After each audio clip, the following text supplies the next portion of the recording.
Shut up and sit down. Howdy guys, it's Andy from Big Mac's Workshop Painting Studio, and today I'm being a naughty boy, so I'm painting an Ultramarine, which was by Dodger's request actually. So starting off with a McCrag Blue base layer, which I hit through the airbrush, and everything else is done by hand. So we're in for a bit of a slow one. As you can see here, I'm starting with Alitok Blue, and I'm using it as a very gentle glaze. Now this is really thin paint, so it can take a while to build up the colour transition what you're looking for, and especially on camera it can take a little while to sort of show through.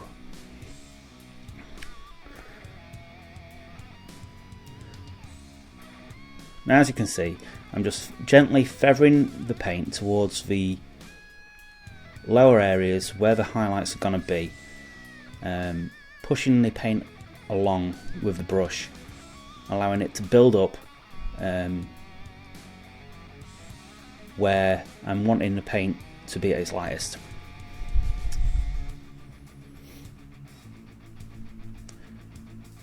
So after several layers of Alitok Blue, you can start to see where the highlights are going to start to show up most. As you can see on this shoulder pad, what I'm working on, the highlights are going to be towards the forward edge at the bottom of the shoulder section. Now once I've got the Alitok Blue a nice even glaze, I then start using Techless Blue.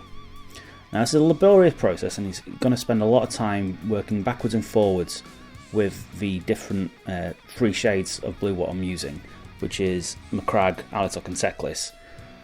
Just in case you ruin your paint, it's worth keeping the darkest shades and the lighter shade available to you, so you can get so you can fix the locations where you've gone a bit heavy-handed. Sorry, and don't worry if you need to let something dry. With your glazing, you can come back to it back and forward, and take your time. This does take a long time to build up.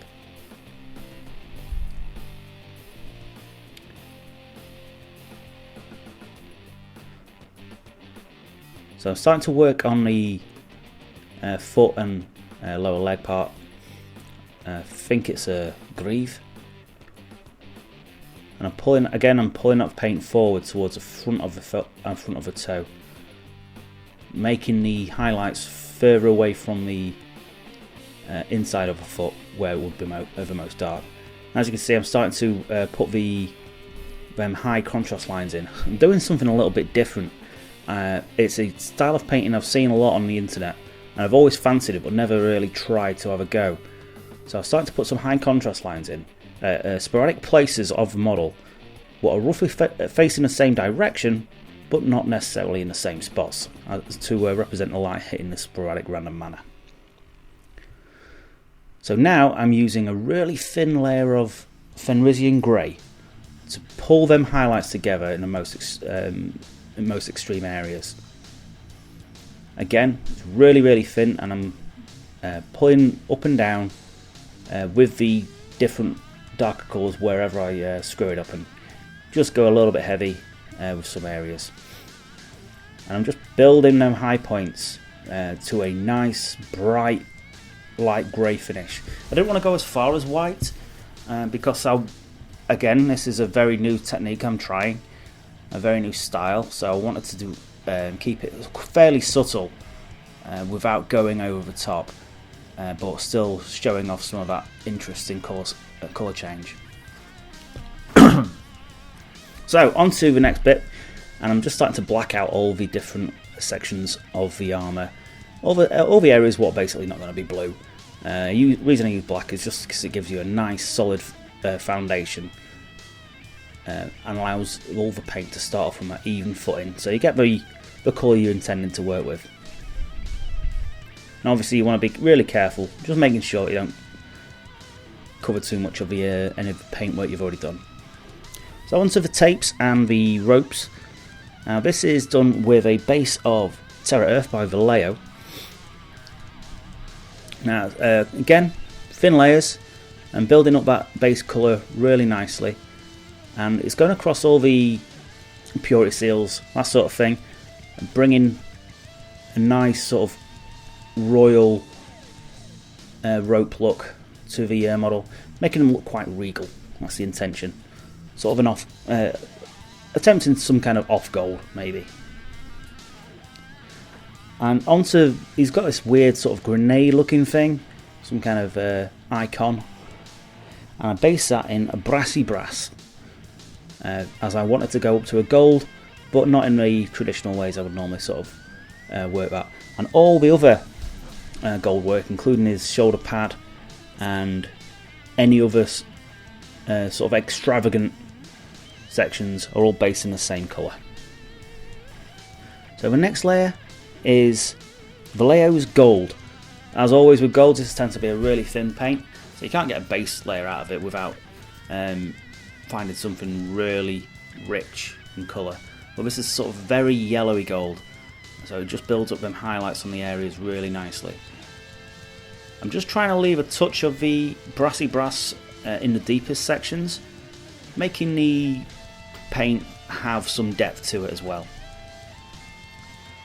Now it's the first time for me painting an ultramarine, so it was a very weird experience, as the lighter blues are generally out of my favoured colour spectrum. It was a nice interesting experiment now. So onto the next layer, it is Auric Armour Gold. Again, keeping towards the higher regions of the model, making them highlights really start to pop now, but still keeping it well within the colour range of the brassy brass, so it doesn't go too far away.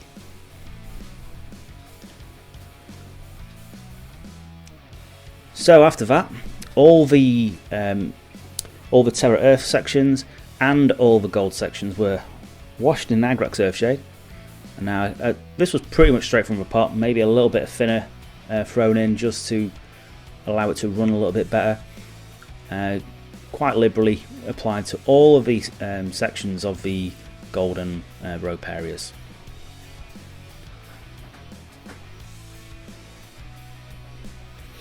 Once the Agrax is dried, it's now going back over the top with a final highlight of Sycorax Bronze.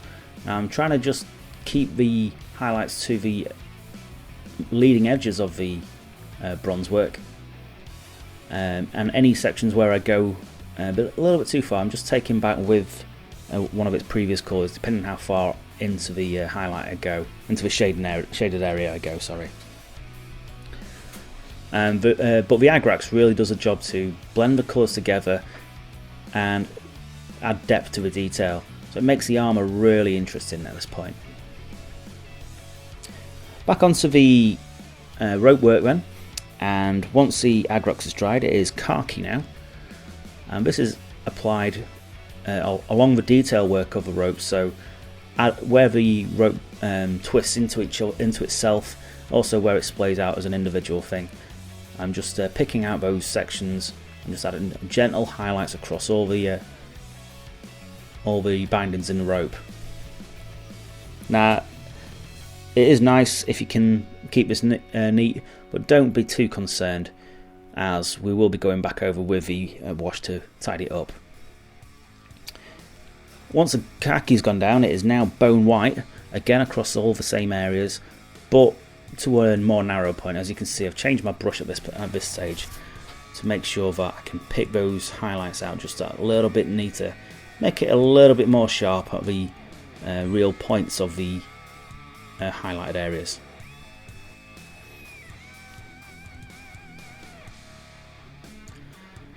Once the bone white had gone down, it is a very thin mix of Agrax and Floaid, and this is going across all the rope sections, all of the tapes, and it's just there to blend the colours together and add a little bit more depth to any of the recesses what I've gone into a little bit too heavy with the colour paints. So just adding that depth to the model as well. So once the ropes are done, I'm on to the what look like window sections on that grenade looking thing, some kind of relic, and I go for a heavy black green by Vallejo, which is a similar sort of shade to Dark Angel's green or Caliban green, whatever it's called now. And as I wanted to change the colour palette a little bit, but not be overpowering to the model, so I just kept a small amount of green in the figure just to add a little bit more colour variation to the model itself. So next I go for Warbots Green. I needed to highlight this, but I wanted it to be more of a pastel colour. So Warbots Green's a nice highlight shade for this, and I just gently add Warbots Green into the window sections of the relic. Now unfortunately the next colour I did off camera, or I couldn't get decent footage of, and it was much the same sort of thing, but obviously in the higher areas using Undead Flesh by scale 75. So onto the leatherwork, and the leatherwork is all based on Rhinox hide. Again, keeping similar materials of a similar colour, just adds a bit more uniformity to the model. And a good solid base of Rhinox hide, just nice and neat, and keep it, but keep the paint thin so you don't obscure any of the detail work.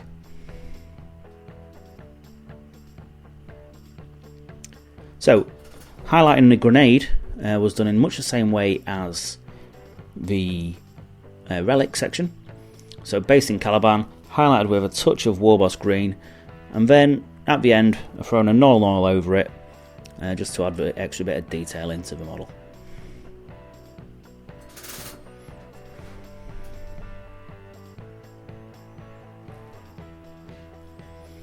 So next is the silverwork, and I go for a base of gunmetal, which is a much brighter colour than metallic black, which is what I would normally use for the flexible sections of the armour, and also the gun barrels, etc.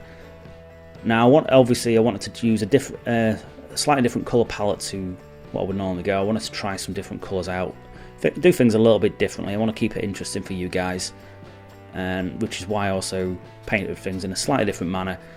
Keep things interesting to you, and obviously try and push my own skills to get the best quality videos we've got.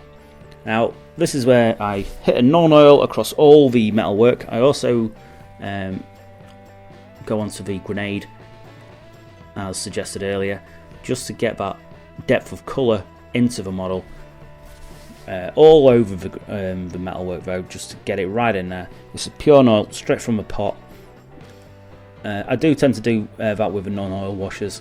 I tend not to thin it down too much, as I find it's just such a good colour to use. So onto the highlighting areas. I kept the highlights fairly subtle on the metalwork, and I use a sort of a blended highlight of chainmail, which is a very, very gentle transition from gunmetal, although it is still a slight highlight from it, and it just added that bit more realism to the metalwork, and kept everything nice and dull where the metalwork should be. Now obviously I'm working on the weapons as well, weapon system, and just adding those extra highlights to it just to break up that flat dark silver. So back onto the leatherwork again. Now this is a mix of Rhinox hide and khaki. It's probably about 75% Rhinox hide at this stage, and I'm just using the ruffles in the holster as guidelines as where to highlight, as well as on the forward edges. I'm just building those highlights up ever so gently, leaving some of the dark colour from the base Rhinox showing through at the lowest sections.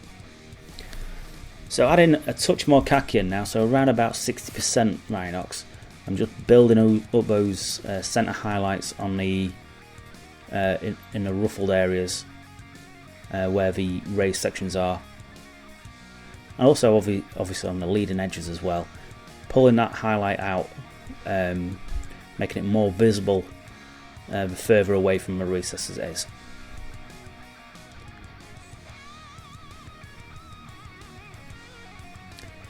And now I've added even more khaki, so it's around about maybe 40% to Rhinox. I'm just finishing off those highlights, as you can see, just working from the bottom corner and keeping it inside the darker highlights from all directions, so it's less broad as well as less long as well.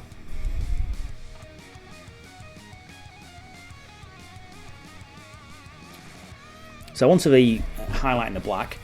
Now I've given it a base of scale 75's black grey, and black grey is a great start point to highlight black, as it's just a gentle highlight over the black, so you can actually use it as a fairly broad colour, so the black is just in the darkest sections. It makes it look a lot more realistic and a lot less vibrant. Unless it's the sections where you want it to be, you can really bring those highlights up to a high point without it being too sudden.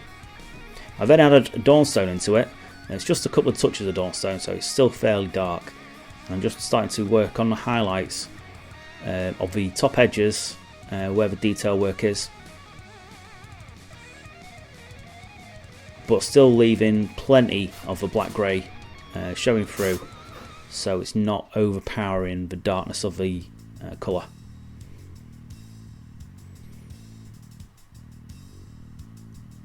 So now, final highlight with some more Dawnstone, and this is just on the extreme corners of the model, really focused towards the actual points where the light would strike first, keeping the detail as dark as possible away from the corner sections.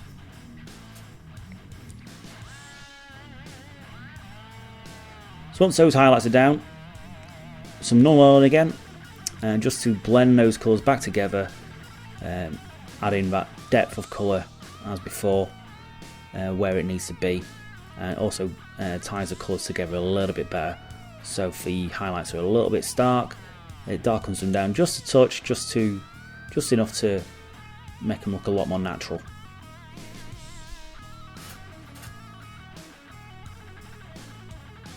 So once I've done that, I decided I was going to paint the knee pads and the circular shoulder section in white. So I used one of Dodger's tricks, which is to base the start point on a brown.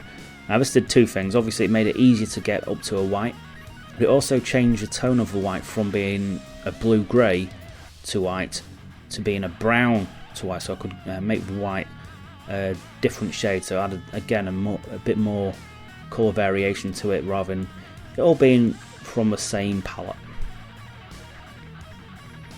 So straight over the top of the mould fang is Ivory, which is a Vallejo model colour, and this is a great colour for basing any white colours with. It's a lovely bright colour, but yet there's still enough colour in it to not be white. So when you can actually highlight it up with two off-white and then white, and there be a noticeable difference without it looking over the top. So I'm just getting a good layer on there, making sure I'm staying away from the armour plates that don't want to be in that colour, tidying up anywhere I need to. Once the off-white's down, and I've got a good layer on that. Sorry, Ivory. Once the Ivory's down, I've got a good layer on that. I'm now using off-white, again by Vallejo, and I'm doing the top maybe 50-60% of the white sections in off-white. Now, you might not be able to tell the difference on camera, but I assure you, when you actually look at it, there is a very subtle transition, and it really does add that effect. As I said before, I'll say it again, the trick to painting white and black is not using them. It really does make a difference. So finally, for the last section of the white is Purity White by Scale 75. This is my go-to white. but obviously you'll find other colours equally appropriate for yourselves. And I'm just using using it on the last maybe 25% of the white sections, just to add that final whiteness to actually make it look like it's the colour it's meant to be.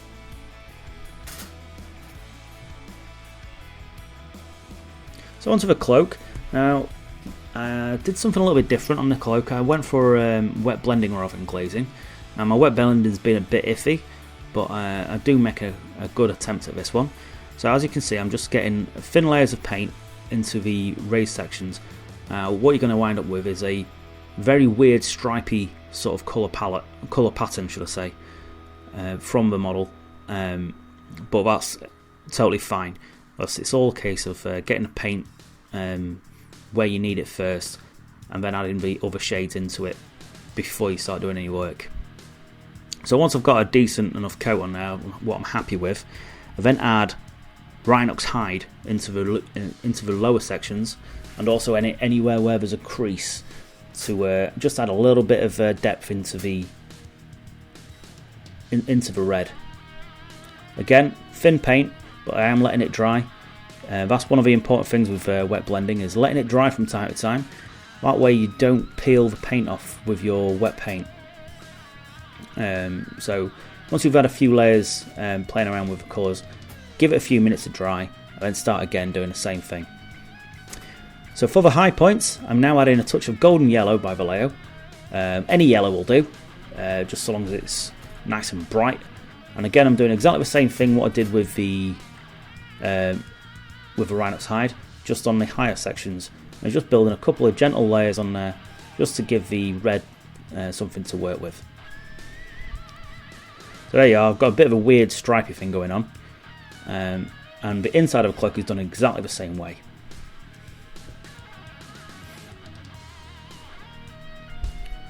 So now I'm using Flow Aid to keep my paint wet. Adding layers into the entirety of the model. We're using really thin layers so you can see the darker sections and the lighter sections through the red. Now, as I say, this is really wet paint, really thin. I'm just going to start building up the layers with the red and the brown, and occasionally a touch of the yellow, just to build up those colours.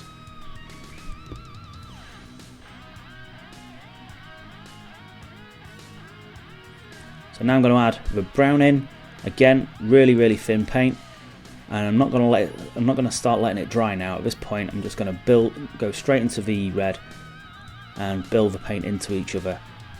As and when I need to change colours, I don't clean my brush. I just get straight onto the colour I need, and I'm just building up that colour transition up and down with the two different shades, trying to stay away from the top areas. Well, it's got about a slightly lighter colour, but you can always do the same with the yellow as well. And you're just building that colour change up, and you get a really cool, nice shaded robe effect. Now you're going to see it again from a different perspective. This is the inside of the cloak, which I started off with a base colour of heavy brown, a couple of layers of that just to give me something to start. Now, as you can see, the paint's extra thin. Just build up that layer nice and steady, trying not to go too far over the edges where the other colours would be. So now go on to Carrick Stone, which is going to be the wide colour. I'll be leaving some of the heavy brown showing through, but not a hell of a lot. The heavy brown is a little bit too dark to show through as I'm going up to an ivory on the inside. And now onto the ivory. Now it is a little bit tricky using ivories and browns to do this than it is with the red. The red pigment is really strong, so it's very easy to blend in with each other into the brown. So I found this a lot more difficult to get the transition the same. Now I'm doing exactly the same thing, just building that colour up and down using incredibly wet paint, a bit of flow aid, and a lot of patience. Not usually my strong point, but I did find that letting the paint set once in a while, allowing it to stick, get properly stick to the model, really does help. You don't need to do it at every point, just once every couple of layers, just to give you something to work with. Have a few minutes break and then come back and start blending again. So there you have it. That is a Ultramarine Captain painted up in a classic sort of core scheme, but with my own little twist of things with regards to the highlights and such. So what do you think? I hope you like this, guys. It's different for me to paint. I've never painted an Ultramarine before. Yeah, I think I learned a few things. There's a few things I would change. I definitely should have brought the highlights on the armour up a little bit more, and maybe gone a little bit brighter on the cloak as well. So I hope you enjoyed this video. If you want to see more like it, check us out on Patreon, where you get early access to all our videos and double entry to any competitions we run. So got some thank yous now. Thank you to D-Wack, Warren, Love Minis, Orc Boys, Joe Spearpoint, Ludwig Offbauer, Kit Lindquist and Archimus of Dawn. You're our top rated Patreons. Obviously thank you to all our subscribers as well. You've got us this far, and every little bit of support helps. If you want reduced price models, check out the outpost and the links below. All our links to all our social media is in the links descriptions, so check us out on any of those you wish to choose. So thanks for watching this, guys, and we'll see you in the next one. Take care.